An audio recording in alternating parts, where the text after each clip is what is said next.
Hello everyone, एक बार फिर से आप सभी का स्वागत है हमारे यूट्यूब चैनल CCH में। और आज CCH में आप लोगों के लिए बहुत ही जो है इम्पॉर्टेंट इंफॉर्मेशन है। स्पेशली ये इंफॉर्मेशन यानी कि ये सूचना जो है उन स्टूडेंट्स के लिए है जो अभी 12th के एग्ज़ाम दे रहे हैं। और 12th के एग्ज़ाम आपको पता है कि हमारे होने वाले हो ही रहे हैं, आपके चल ही रहे हैं CBSE बोर्ड के द्वारा।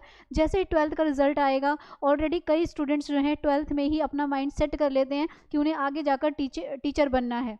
अब जब वो टीचर बनने का एक सपना देखते हैं तो कई बार वो क्या करते हैं, आफ्टर 12th स्कूल से निकलते ही उन्हें इन्फॉर्मेशन मतलब उनके पास एक करेक्ट इन्फॉर्मेशन नहीं होती है कि कोई भी टीचिंग कोर्स कहाँ से किया जाए, कैसे किया जाए और किस तरह से किया जाए। साथ ही क्या हम प्राइवेट सेक्टर या गवर्नमेंट सेक्टर से कहीं से भी कोई कोर्स करते हैं तो क्या हमें वो आगे जाकर वो उसका वो मतलब एफिलेटेड होगा या नहीं होगा, उसे मान्य जाएगा कि नहीं मान्यता प्राप्त होगी। तो ऐसे बहुत सारे क्वेश्चंस बच्चों के माइंड में होती हैं, ऐसी बहुत सारी इंक्वायरीज होती है जिनका आंसर उन्हें सही ढंग से कहीं से भी नहीं मिलता, क्योंकि खुद भी वो अभी 12th करके स्कूल से निकले ही हैं तो उनके पास खुद ये इन सारी चीज़ों की क्या होती है, इंफॉर्मेशन की कमी होती है। तो आज की ये वीडियो उन सभी कैंडिडेट्स के लिए, उन सभी स्टूडेंट्स के लिए है जो आफ्टर 12th एक अच्छा टीचर बनना चाहते हैं। तो आज की इस वीडियो में एंड तक बने रहिएगा, मैं आपको पूरा डीपली बताऊंगी कि अगर हम टीचिंग लाइन में जाते हैं तो किस किस तरीके से किस लेवल पर टीचर बना जाता है। क्या टीचर का एक लेवल नहीं होता है, स्कूल में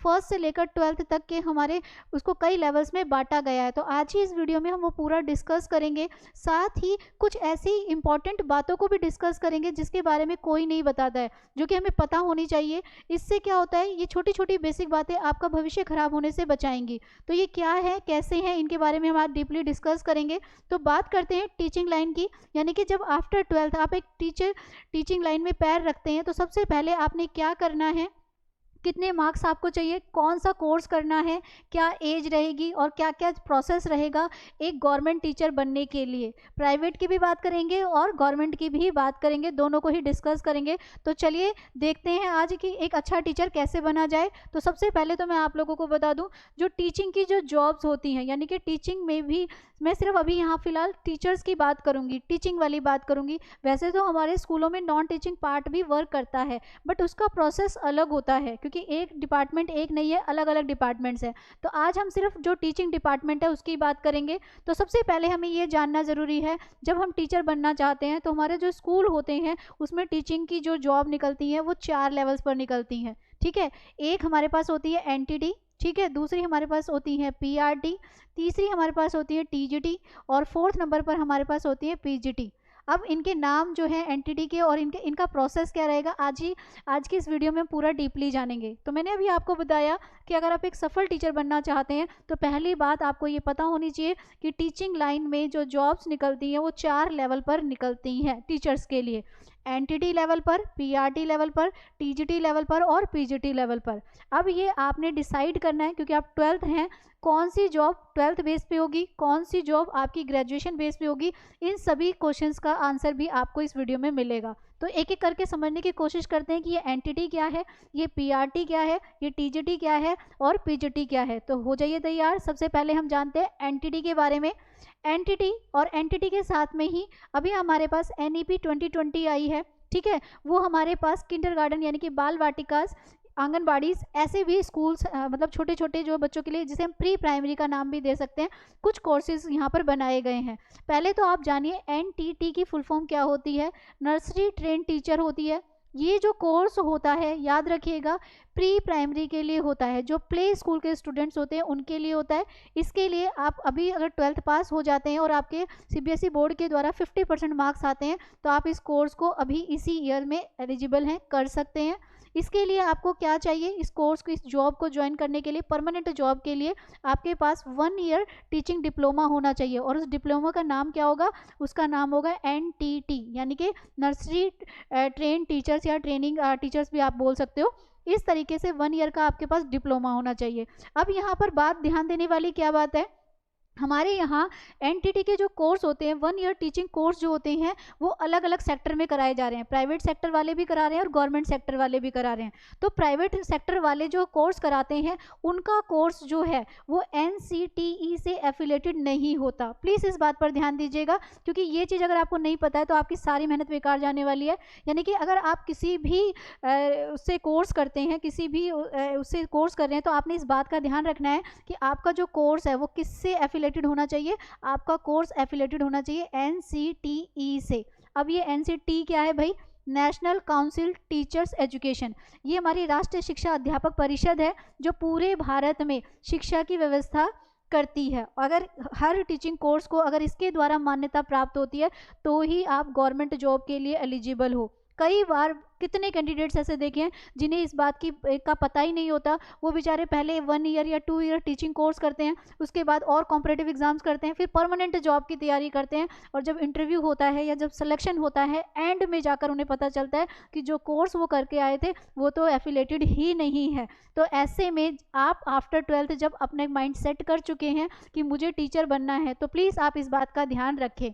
साथ ही बात करें कि एनटीटी की जो हमारी जॉब्स हैं, नर्सरी की जो प्री प्राइमरी भी आप इसे बोल सकते हो, इसकी जॉब कौन कौन देता है? इसकी जॉब डीएसएसबी भी देती है, केवीएस भी देती हैं, जो हमारे नवोदय स्कूल्स हैं वो भी देते हैं, आर्मी स्कूल्स भी देते हैं, स्टेट्स भी देती हैं और अदर बॉडीज़ भी देती हैं। परमानेंट जॉब सिर्फ डीएसएसबी नहीं देता है, परमानेंट जॉब अपने अपने सेक्टर में अलग अलग संस्थाएं अपने अपने अकॉर्डिंग निकालती हैं। रही बात इसकी एज की, तो एज को लेकर भी हर एक अदर बॉडी का अपना एक क्वेश्चन मार्क होता है। यानी कि ये अपने अकॉर्डिंग कैटेगरी वाइज, जैसे ओबीसी है, एससी है, एसटी है, उनके अपने अपने अकॉर्डिंग वाइज एज कंस्ट्रक्शन देती है। तो यहाँ पर जब फॉर्म निकलते हैं तब आपको पता चल जाता है कि आप इस एज के अकॉर्डिंग इस कोर्स इस जॉब के लिए एलिजिबल हैं या नहीं हैं। तो यहाँ पर हमने जाना किसके बारे में? एनटीटी के बारे में। ये कौन सा वाला लेवल है जिसे आजकल बाल वाटिका के नाम से भी गवर्नमेंट स्कूल्स में इसे बाल वाटिकास कहा जा रहा है, और प्राइवेट सेक्टर्स की अगर मैं बात करूँ तो इसे एनटीटी कहा जा रहा है। ये 1 ईयर डिप्लोमा कोर्स के द्वारा आप इसमें जॉब कर सकते हैं। देखिए यहाँ पर हमें सीटेट की ज़रूरत नहीं होती। अब जो 12th बाद बच्चा पास हो रहा है वो उसको पूछेगा सीटेट क्या है, तो सीटेट हमारा टीचर सेंटर एलिजिबिलिटी टेस्ट है, जो कि आपको एक योग्यता आपकी निर्धारित करता है कि आपके अंदर टीचर बनने वाली क्वालिटी है या नहीं। तो यहाँ पर इसके लिए प्री प्राइमरी में 1 ईयर कोर्स में आप करने के बाद यहाँ पर आपको सीटेट की नीड नहीं होती। ठीक है, अभी तक तो नहीं है, आगे कुछ इसमें चेंज आ जाए तो हम कह नहीं सकते। तो नो नीड सीटेट, यानी कि यहाँ पर हमें सीटेट की ज़रूरत नहीं है। तो ये जो प्रोसेस है वो हमारा एनटीटी का प्रोसेस है।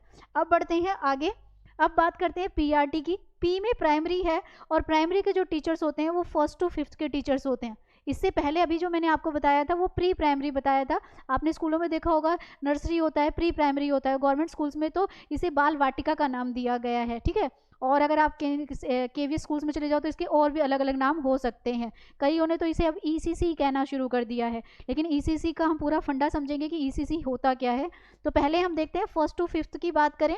पीआरटी टीचर्स होते हैं, और इन टीचर्स को असिस्टेंट टीचर के नाम से जाना जाता है। अब ये अगर आप 12th पास हो गए हैं और अब आप सोच रहे हैं कि मैं प्री प्राइमरी में ना पढ़ाऊँ, ज़्यादा छोटे बच्चों को ना पढ़ाऊँ, मैं 1st to 5th की टीचर बनूँ या बनूँ, तो उसके लिए क्या प्रोसेस रहेगा? तो भाई सबसे पहले आपको करनी पड़ेगी 12th पास, वो भी किससे? 50% मार्क्स से। साथ में आपको इसके लिए नीड होगी 2 ईयर्स एलिमेंट्री कोर्स। अब यहाँ पर एलिमेंट्री कोर्स को लेकर भी बड़ी कन्फ्यूज़न है। एलिमेंट्री कोर्स होते क्या हैं? तो याद रखिएगा, हमारे यहाँ अलग अलग स्टेट्स में जो 2 ईयर्स डिप्लोमा है, जो 2 ईयर्स टीचिंग डिप्लोमा है, जिसे पहले कोई जेबीटी बोलता था, कोई इसे डाइट बोलता था, कोई इसे डीएलएड बोलता था, या अलग अलग स्टेट में अलग अलग नाम है इनके। तो उनके लिए हमारा, अगर हम उनका एक नामकरण करें जो 2 ईयर्स टीचिंग डिप्लोमा है, तो ऐसे कोर्स को जो कि 2 ईयर्स टीचिंग डिप्लोमा होते हैं उनके लिए हम एलिमेंट्री कोर्स कह सकते हैं। इसमें आपका डीएलएड भी आ जाता है। अब वैसे अभी जेबीटी बहुत कम रह गया है, लेकिन पहले इसमें जेबीटी को भी आप इंक्लूड कर सकते थे। डीएड हो गया, डीएलएड हो गया, आपका जो भी 2 ईयर्स एलिमेंट्री कोर्स हैं वो आपको यहाँ पर इसकी ज़रूरत पड़ेगी। और यहाँ भी हमें एक चीज़ याद रखनी है कि ये एलिमेंट्री कोर्स किससे एफिलेटेड होना चाहिए, NCTE से होना चाहिए। अगर NCTE से एफिलेटेड नहीं है तो आपके कोर्स को मान्यता नहीं दी जाएगी। आप कितनी भी मेहनत कर लीजिए, कोई भी कॉम्पिटिटिव एग्जाम क्रैक कर लीजिए, जब इंटरव्यू होगा, जब आपके डॉक्यूमेंट्स वेरीफाई होंगे, आप वहाँ से आउट कर दिए जाओगे। तो अपनी मेहनत पानी में ना, मतलब उस पर ना फिरे। तो आपने इस बात को बहुत ही ध्यान रखना है। अब बात करें सीटेट की। यहाँ पर सीटेट के पेपर की ज़रूरत है, बट सीटेट के भी कौन से पेपर की, क्योंकि आज बहुत सारे जो कैंडिडेट्स हैं वो कन्फ्यूज़न में है कि पेपर 1 क्या होता है, पेपर 2 क्या होता है भाई। तो पहले तो मैं आप लोगों को बता दूं कि हमारा जो सेंटर टीचर एलिजिबिलिटी टेस्ट है ये 2 लेवल्स पर होता है, एक 1st to 5th के लिए और एक होता है 6th to 8th के लिए। अभी मैं जो आपको प्रोसेस बता रही हूँ वो 1st to 5th का बता रही हूँ। तो यहाँ पर हमें सीटेट पेपर 1 की ज़रूरत होगी और पेपर 1 हमारा क्या होना चाहिए, क्वालिफाई होना चाहिए। अब सीटेट के लिए कोई एज नहीं रखी गई है, बट अगर मैं बात करूं परमानेंट जॉब की, जब आप एक सीटेट क्वालिफाई हो जाओगे, परमानेंट जॉब फिर से मैं आपको बता दूं कि यहाँ पर जो परमानेंट जॉब हमें देगा, ठीक है, परमानेंट जॉब जो देगा वो कौन देगा, DSS भी देगा, ठीक है, ये KVS भी दे सकते हैं, ठीक है। और साथ में अदर बॉडीज़ का भी मैं नाम लेना चाहूँगा। अदर बॉडीज़ में हमारा सब कुछ आ जाता है, जैसे कि हमारे नवोदया, आर्मी, जितने भी हमारे अलग अलग तरह के स्कूल्स हैं वो सब इसमें आ जाते हैं। तो अगर इन स्कूलों में परमानेंट जॉब करना चाहते हो तो सीटेट का पेपर 1 यहाँ पर आपको क्वालिफाई करना पड़ेगा। एज की बात करें तो एज हम यहाँ पर फिक्स फिर से नहीं बता सकते हैं, क्योंकि एज को लेकर हर एक जो निकाय होता है उसका अपना एक पॉइंट ऑफ व्यू होता है। उनके अकॉर्डिंग वो OBC को कितना कंसेशन देंगे, SC ST को कितना देंगे, ये उन पर डिपेंड करता है। ये किसी भी गवर्नमेंट के हाथ में भी नहीं है, ये इनका अपना पर्सनल डिसीजन होता है। तो यहाँ पर हम एक क्वेश्चन मार्क छोड़ देते हैं। इसका डाउट जब फॉर्म निकलते हैं, एप्लीकेशन फॉर्म निकलते हैं, तभी हमारा क्लियर हो सकता है। तो यहाँ पर मैंने आपको बता दिया PRT का। अब बात करते हैं तीसरे लेवल की, जिसे हम TGT के नाम से जानते हैं। एक चीज़ और बताना चाहूँगी, जो PRT होता है वो एक सब्जेक्ट टीचर होती है, यानी कि कॉमन टीचर होती है, जो एक ही टीचर बच्चों को स्कूल में 5वीं तक के बच्चों को सारे सब्जेक्ट पढ़ा रहा है या पढ़ा रही है। लेकिन जैसे ही लेवल आता है 6 to 8 का, 6 to 8 तक का जो लेवल होता है, ध्यान से सुनिएगा, जो 6 to 8 तक का जो लेवल होता है उसके लिए जिन टीचर्स की ज़रूरत होती है उन्हें हम बोलते हैं TGT। TGT की फुल फॉर्म क्या होती है, ट्रेंड ग्रेजुएट टीचर्स। अब अगर आपको, ये क्या होती हैं, ये सब्जेक्ट टीचर्स होते हैं। ये कौन होते हैं, ये सब्जेक्ट टीचर्स होते हैं। अगर आपने भी ध्यान से स्कूलों में देखा होगा तो ये कौन है, ये पर्टिकुलर एक सब्जेक्ट को पढ़ाते हैं। ये जैसे PRT में सभी एक ही टीचर सारे सब्जेक्ट्स को पढ़ा रहा था, वैसा यहाँ नहीं होता। हमने भी अपने स्कूलों में देखा है कि मैथ्स के, साइंस के और इंग्लिश के सभी के पर्टिकुलर अलग अलग सब्जेक्ट के अलग अलग टीचर्स हमें देखने को, वो सभी क्या हैं, TGT हैं, ठीक है। इसके लिए क्या चाहिए, 12th तो कॉमन सेंस की बात है, आप करोगे ही करोगे, लेकिन इसके लिए सबसे ज़रूरी क्या है, सिर्फ 12th के बेस पर आप TGT नहीं बन सकते हो, आपको इसके लिए ग्रेजुएशन करनी पड़ेगी। पर्टिकुलर किसी सब्जेक्ट में भी कर सकते हो और पास कोर्स में भी कर सकते हो, ये आपकी चॉइस होती है। ऐसा कुछ नहीं है कि ऑनर्स वाले बच्चे ही टीचर बनेंगे या पास कोर्स वाले, बट यहाँ पर आप जिस भी यूनिवर्सिटी से ग्रेजुएशन करें, एक अच्छी यूनिवर्सिटी से ग्रेजुएशन करें और एक अच्छे मार्क्स लेकर आएँ, यहाँ पर भी मार्क्स की वैल्यू होती है। अगर ग्रेजुएशन में 50% मार्क्स नहीं है तो किसी भी टीचिंग कोर्स में एडमिशन नहीं होगा, याद रखिएगा।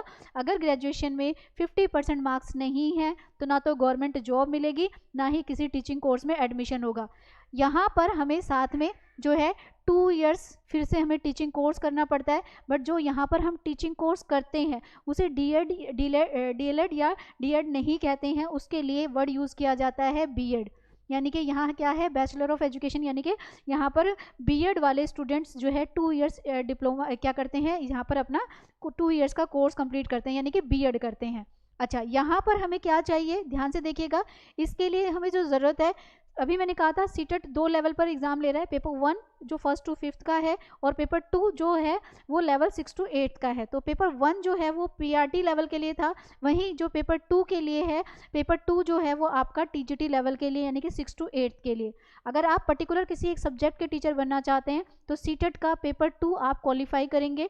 यहाँ भी सीटेट 2 लेवल पर होता है भाई, 2 सब्जेक्ट्स में होता है, एक साइंस एंड मैथ्स में होता है, एक सोशल स्टडीज़ और में होता है। तो ये आपका डिवीज़न आपके सब्जेक्ट पर, आपने ग्रेजुएशन किस सब्जेक्ट में किया उस पर डिपेंड करेगा। आप कॉमर्स के हैं ठीक है, आप साइंस के हैं या आर्ट्स के स्टूडेंट हैं, उसके आधार पर ही सीटेट में आपको जो है पेपर 2 जो है ऑप्शन में मिलेगा कि आप सोशल स्टडीज़ का देंगे या साइंस एंड मैथ्स का देंगे, तो ये एक अलग बात है।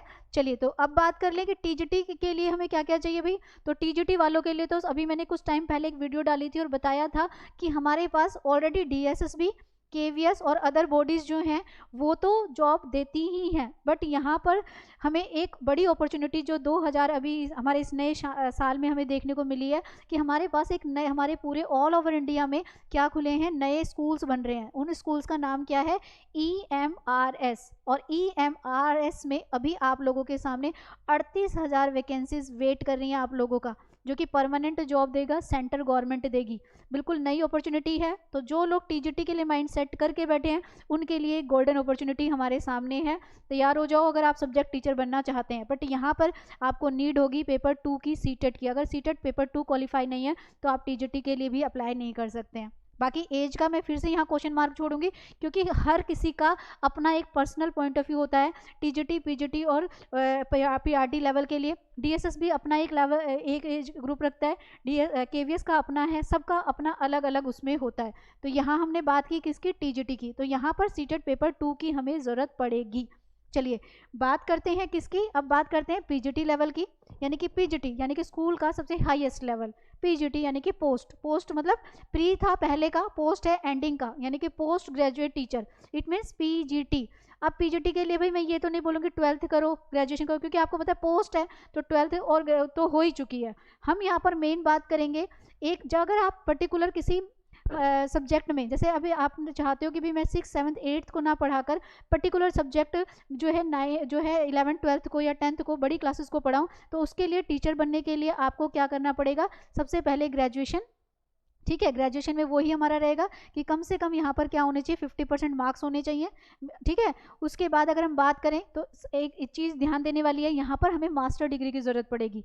अब से पहले जितने तीनों लेवल थे वहाँ मास्टर डिग्री की ज़रूरत नहीं थी, यहाँ पर हमें मास्टर्स की ज़रूरत पड़ेगी। ये मास्टर्स आपका क्या है, देखिए ये बीएससी तो है ही, प्लस यहाँ पर एमएससी हो जाएगा, यानी कि ग्रेजुएशन प्लस, और यहाँ पर ये जो हमारा बीए पास है ये एमकॉम पास हो जाएगा। यानी कि आपको यहाँ पर क्या करना है, ये चीज़ हमारे पास होनी चाहिए। बीए पास नहीं होता है, ठीक है, इसे हम बीकॉम करेंगे। बीकॉम तो रहेगा ही रहेगा, प्लस आपका यहाँ पर क्या हो जाएगा, बीकॉम के साथ मास्टर्स यानी कि एमकॉम भी होना चाहिए।